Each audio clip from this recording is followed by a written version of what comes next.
this is GCSE electricity. This is lesson 8. Might be a bit of a longer one. This is series and parallel circuits. And the objective is to record the different rules for series and parallel circuits. Essentially, there's 4 things that we really need to know and understand. And once you understand those, this will be quite straightforward. Right, so electric current flow. So electric current flows from the positive terminal of a power supply around a circuit to the negative terminal. Okay, so electric current is positive to negative, and that's called conventional current. So the current is in this direction. Remember to pause at any point to make any notes. So what is a series circuit? Circuit components are said to be connected in series if the same electric current passes through each of them in turn. So a series circuit might look something like this. So if this cell produced a current of 3 amps, same amount of current for each part of the circuit is a series circuit. So the cell and the 2 lamps are in series with each other, and so the same electric current passes through all of them. That's one of the rules for series circuits. So in a series circuit, all of the components can be controlled by using just one switch. And each component shares the voltage of the power supply. So if you had more bulbs in series, that would cause each bulb to become dimmer, as you can see there. So on this one, for example, you might say we have a 10-volt battery. If these bulbs are equivalent, you would get 5 volts across them both. And then if we put another bulb in, the voltage will drop, and you would get 3 point. This is if they're the same bulb, the same resistance. The voltage would share out equally, around 3.3 volts each. They would equal 10, so 3.3 recurring.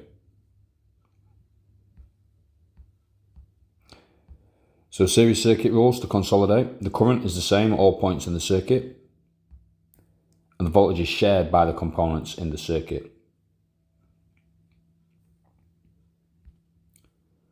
Okay, so we need to pause and have a go at this one. We need to draw a circuit diagram for the torch shown below. There we go. So the 2 cells in series, the switch in series, the bulb, and then connect back to the battery. Remember, 2 or more cells next to each other in series, we call that a battery.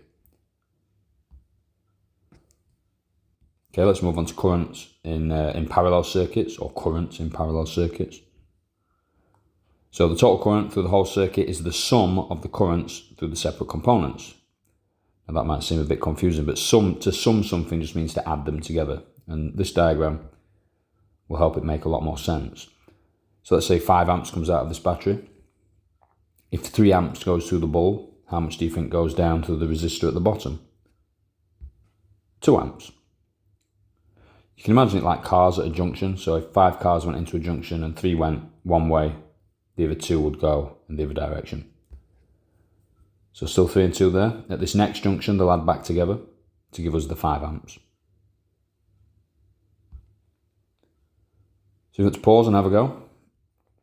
We're going to calculate the currents measured by ammeters A1, A2 and A3. So ammeter 1 would have 2 amps going through it, as indicated here. So the 2 amps would have to go this way. So A2, ammeter 2 would have 4 amps, because if 6 amps come in, 2 amps goes sideways, we would have 4 amps remaining. And ammeter 3 will be 6 amps, as when we get round to this section, the 4 amps and the 2 amps would add together to give us the 6 amps. So well done if you got those. Okay, parallel circuit voltage. So the voltage across each component connected in parallel is the same. So we've got components X and Y in parallel, and voltmeter 1 and voltmeter 2 are put across the component.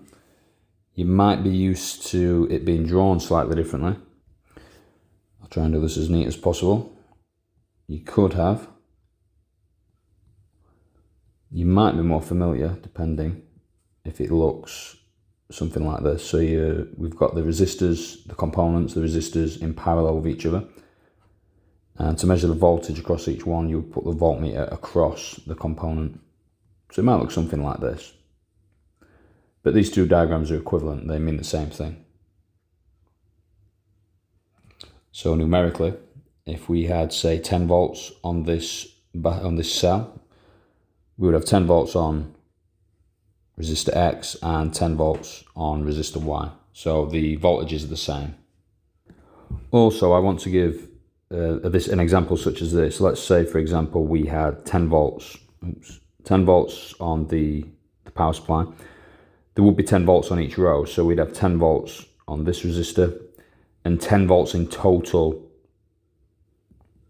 across these two resistors.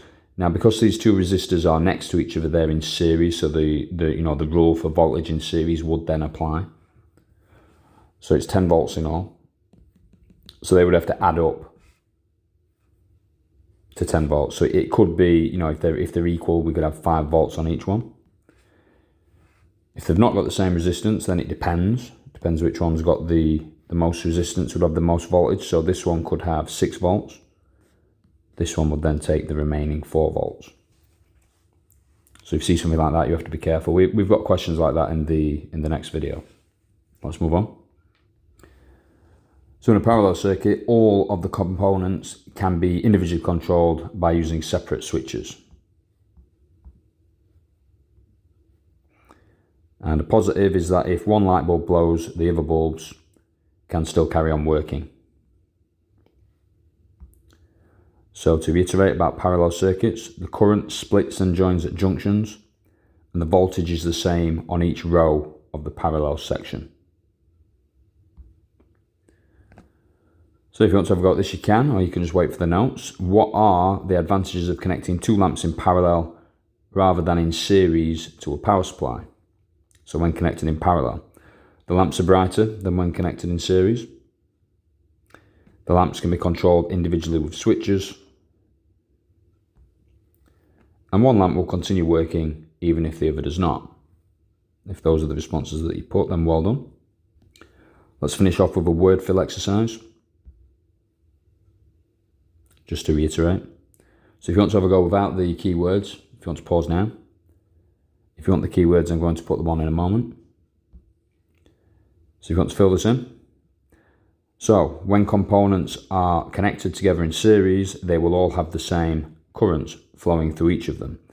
When components are connected in parallel to each other, they will have the same voltage. Lamps are usually connected in parallel to each other, as this allows them to be controlled individually by switches. And if one lamp blows, the others can still continue to operate. Hopefully you found that one okay. In the next video, we're going to look at series and parallel circuits and then apply Ohm's law, V equals IR, to solve exam style problems.